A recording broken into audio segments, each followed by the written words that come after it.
And there are many entrepreneurs that I speak to that are out there that are saying, do you know what? Hello and welcome. All successful businesses start with a great idea, but however brilliant it is, the idea alone is not enough.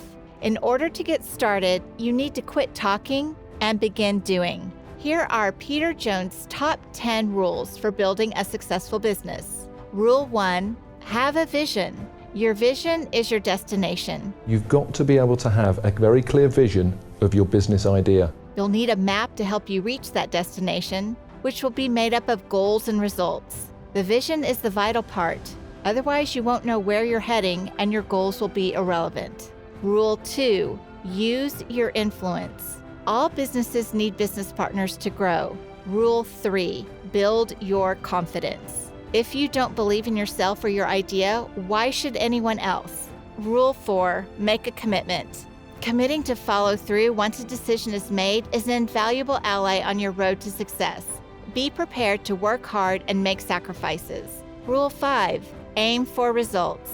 Planning for your success is as important as achieving success. You need to be passionate about your business. You need to be passionate about what you do. Rule 7, perseverance. Perseverance, sure determination, and tenacity are core characteristics of the mindset of a tycoon. Rule 8, be caring. Relationships with people are key. Business and personal relationships should be cherished. Rule 9, take action. Action is the bridge between your vision and results. Action involves figuring out how to get from where you are to where you want to be. Without action, there would be no results. Rule 10, use your intuition. Listen to your instincts. They can protect you from making poor business decisions and guide you down the right path. If a description of as an entrepreneur is that I want to do it all before I die,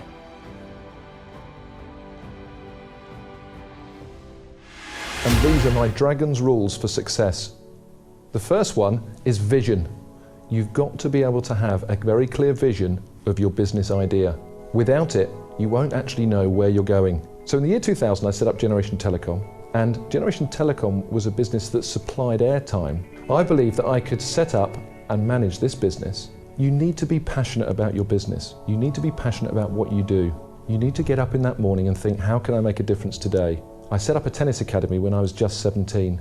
It enabled me not just to get up and go to work and really enjoy it, but actually enabled me to buy my first house when I was 19 and drive the all-important car that I wanted, which was an Audi 80 Sports. Take action. So many people talk about doing something or say, what if? They don't actually get up and do it. Taking action is really, really important. In 1998, when I was working for another company, I was umming and ahhing of whether to set up my own business. I didn't have a lot of money, but I decided to take action and I decided to do it. But I did it in a very planned way. I knew exactly what I was going to do.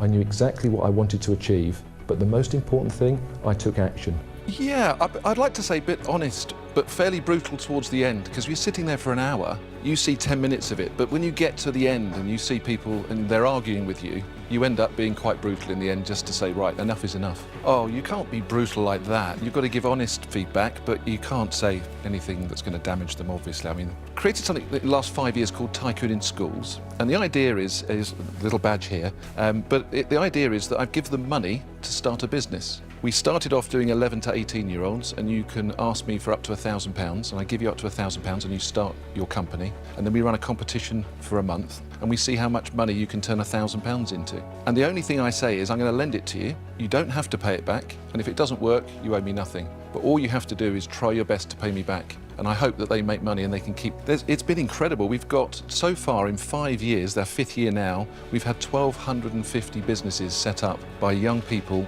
11 to 18. And this year is our... times like this are very difficult, but I'm going to be a little bit controversial and actually say that for an entrepreneur, this is the time.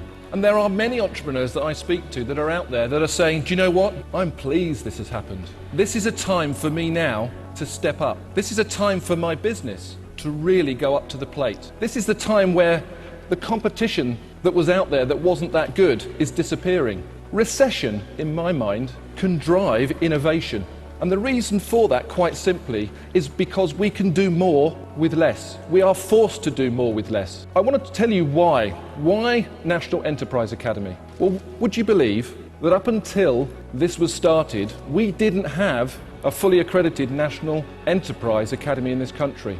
The spark that made me want to do this was actually in my own business, and some of you might resonate with this thought process. Think about how they start a business. One of the biggest things and challenges about starting a business is, where do you get the money from? Well, I wanted to make it easy. I thought, well, if we gave schools up to £1,000 and they had their students pitch to them some ideas to create a business and the schools then funded it, wouldn't that then start many, many businesses and give young people a chance to experience what it's like? They'll learn about how to run a business, they'll go through many, many trials and tribulations and experiences, and they'll have a chance to earn that extra money, which in this day and age, everybody could do with a little bit of extra cash. It's just about engagement and it's about having fun at the same time of doing something that's really meaningful. It's a doing activity and it's a learning activity. You learn how to run a business, you learn how to make money, at the same time you have some fun. And hey, there's nothing more important than having a bit of fun and earning a little bit of money while you do it. Schools should get involved. There's so many reasons. Not only are they doing something to help their young people become little mini entrepreneurs in their own right, but they're doing something entrepreneurial. They're doing something enterprising. Very important though for schools to understand that actually we make it easy for them.